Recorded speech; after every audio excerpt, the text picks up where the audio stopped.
conteúdo rápido e prático para que você consiga fazer junto aqui comigo. Eu vou te ajudar nisso. Você pode já encarar isso até como uma mentoria minha, que eu normalmente faço ela na prática. Portanto, nesse vídeo, em mais ou menos 10 a 15 minutos, nós vamos refletir sobre algumas perguntas que são importantes você ter a resposta. Se você está perdido aqui, eu sou Gil, eu tenho mais de 15 anos no mundo corporativo e eu te ajudo a ser promovido a líder em qualquer empresa. E se esse vídeo te ajudar até o final dele, se alguma coisa mudar na sua vida, se inscreve no canal e ativa as notificações. Caso contrário, eu sugiro que você vai consumir um conteúdo que realmente faça sentido para você. A primeira pergunta que você precisa refletir e parar um pouco é: você sabe onde você quer chegar? Nossa, essa pergunta de novo, eu já ouvi ela 1 milhão de vezes e tal. Gente, a quantidade de analista sênior, de supervisor, de gerente que nunca parou para pensar sobre isso é enorme. Vocês não estão entendendo. Tem gente que recebe uma oferta de promoção para supervisão, eles nem estavam imaginando. Só que, às vezes as empresas, elas passam por momentos em que o pessoal acaba saindo e eles não tiveram tempo em preparar outras pessoas. Isso é muito comum. As empresas, elas tendem a fazer um plano de sucessão, mas nem sempre elas conseguem. E aí um diretor sai, um coordenador sai e não tem ninguém para assumir. Quem que sobra? O analista sênior que está ali. O cara não sabe e botam ele numa posição de liderança. Agora ele vai ter que contratar a pessoa, ele vai ter que demitir, ele vai ter que entender como monta time, como direciona para a atividade. Nunca parou para pensar. Ou seja, é muito provável que essa pessoa se queime se ela não foi preparada o suficiente. Ou ela se dê bem, como eu conheço outras pessoas que também se deram bem, e elas continuam crescendo na carreira e se tornem pessoas cada vez mais de sucesso. E aí, é muito importante da sua parte que você faça essa reflexão. E muitas vezes você é mediano demais ou agressivo demais. Vou te dar um exemplo. Vamos imaginar que você é um analista sênior. Você quer virar um supervisor, um coordenador. Beleza, é isso que você quer.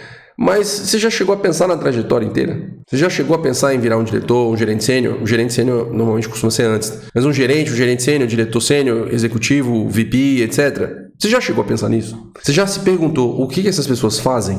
Quais são as atividades que elas têm? Como que você vira um ou não? Essa é uma das principais perguntas que você tem que fazer. Sabe por quê? Porque se você fala, o que eu preciso virar um coordenador? Você fala, tem que entregar meus resultados aqui, pipipipopopó, fica muito naquela média. Agora, quando você fala, o que eu preciso fazer para virar um gerente sênior? Você já saltou ali uns 3 ou 4 cargos. E aí, as respostas, elas começam a se tornar diferentes. Você começa a ver, de fato, o que você pode fazer de diferente da maioria. Porque a maioria está fazendo isso que eu acabei de falar. Eles estão preocupados com o próximo passo.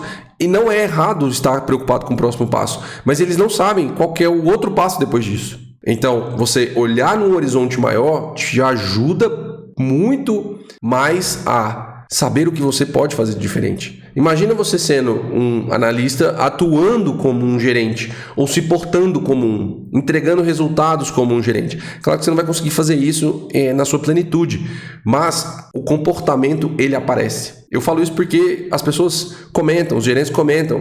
Eu já vi isso acontecer inúmeras vezes. Então, é um fato que quando a sua postura ela demonstra que você já tem fibra para ocupar aquele cargo, é muito mais fácil de você ser notado. Depois a gente tem uma próxima pergunta, que é: qual que é a definição de sucesso? Às vezes eu estou falando aqui para você refletir para ser esse diretor, mas você nem quer. O que você considera como uma pessoa bem-sucedida? Tem gente que eu conheço que está no cargo há mais de 20 anos, recebeu promoções, mudou o nome da função, mas a atividade de fato ela continuou a mesma. Essa pessoa foi bem-sucedida? O que você acha?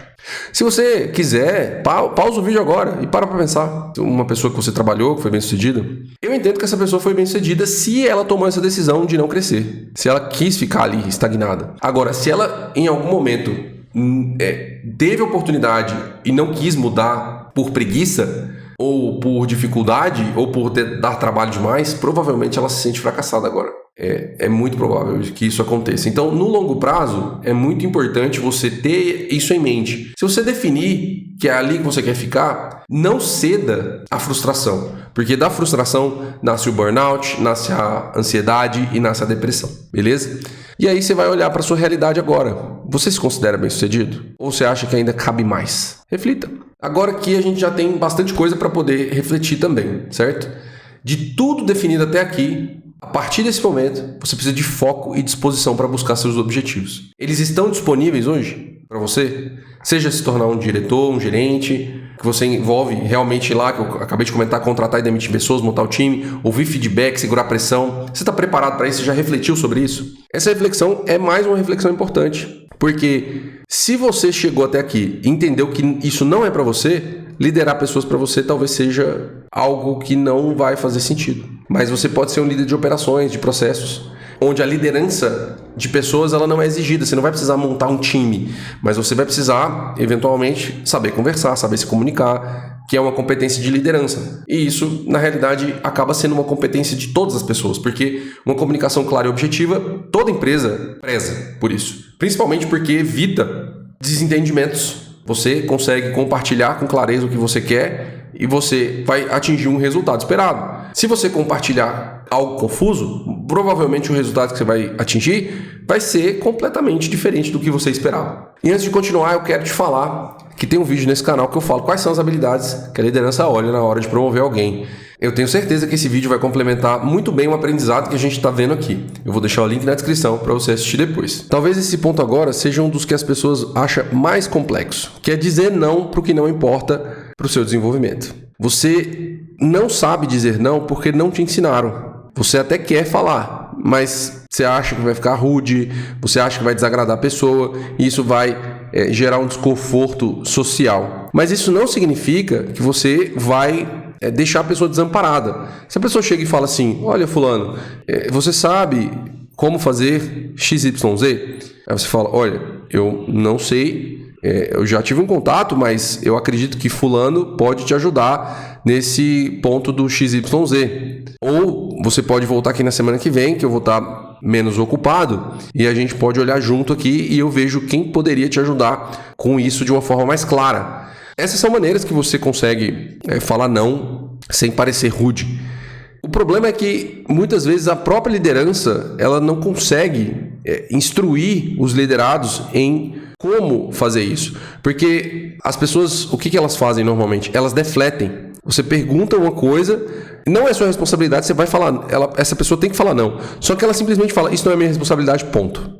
Isso é um problema, porque a pessoa está demonstrando um zero senso de dono. E eu vou te dizer que isso me irrita profundamente também. Mas, como eu disse, é um reflexo da própria liderança, que não consegue instruir a pessoa. Olha, se você receber alguma demanda de alguém, você não precisa aceitar se ela não for sua responsabilidade, mas direcione pelo menos. Porque se a pessoa foi até você, é porque alguém falou isso para ela, que você poderia ajudar. E se você não ajuda, essa pessoa ela fica desamparada. Para quem que ela vai recorrer? Às vezes o próprio chefe dela falou para falar com você. Então, essa é uma maneira de você instruir e uma maneira da pessoa falar não de uma forma mais sutil, dando uma mão para quem está pedindo ajuda de que, olha, não sou eu, mas eu posso achar quem pode te ajudar. E eu tenho um vídeo completo aqui no canal que eu falo sobre como você consegue falar não sem parecer rude. Eu vou deixar o link aqui na descrição também, se você quiser aprofundar melhor nesse assunto. E por fim, para esse vídeo não ficar muito longo, eu preciso que você consiga perceber a sua melhora através de alguns indicadores que você vai definir. Muita gente fica com dificuldade de fazer isso. Mas eu vou te dar um exemplo prático para que você pense aí na sua realidade e como você consegue aplicar diretamente, né? Por exemplo, em algumas das minhas conversas, uma diretora chegou e falou, já ouvi seu nome. Isso é um indicador, sabia? Qualitativo é uma percepção em que se um diretor sabe quem você é, isso diz que o seu nome está circulando entre eles. Mesmo que seja um problema meio cabeludo ou coisa parecida. De imediato, isso não é um mau sinal. Mostra que você está ali no meio para ajudar a resolver algo que esteja com problema. Mostra que você está disponível. Mostra que as pessoas estão confiando em você ou que você tem informações que poderiam ajudar aquela pessoa a resolver um problema. Esse é um dos indicadores que são qualitativos que você consegue trazer para a sua realidade e que você pensa, putz, isso está me ajudando a melhorar. Só que você não vai compartilhar isso com ninguém, não necessita você ficar falando isso para as pessoas, porque é uma coisa que você entende que ações que você está colocando em prática estão fazendo efeito. Perfeito? Agora, se você quiser trazer indicadores quantitativos que sejam mais reais, Vamos olhar para suas entregas. Quais foram os valores que você entregou de fato? As suas metas, de verdade. Quantas foram? Tá enumerado isso? O que você mediu como sucesso? Quantos por cento daquilo que você queria entregar, de fato você entregou? Você tem que vender um produto, quantas vendas você fez, se você tem uma meta de ligações, quantas ligações você fez no mês, se você trabalha com projetos, quantas pessoas você atendeu, quantos processos você melhorou, quem você ajudou, quantos reconhecimentos oficiais você recebeu, porque as empresas têm sistemas de reconhecimento que ajudam os funcionários a reconhecer o outro por iniciativas que a própria empresa promove, ou por iniciativas que o próprio funcionário faz. Então você recebe ali um reconhecimento de uma pessoa. E muitas vezes, se vier do seu líder, é um reconhecimento monetário. Isso é muito interessante. Você chegar ali no final do mês e receber uma grana a mais que você não estava esperando. Bem bacana, né? E eu tenho certeza que quando você olha para isso, para um momento para fazer essas reflexões, você cria insumos para você levar para sua liderança e você ser um profissional inevitável. Aquele profissional que é impossível de não ser promovido na hora que uma promoção surgir. Te vejo no próximo vídeo.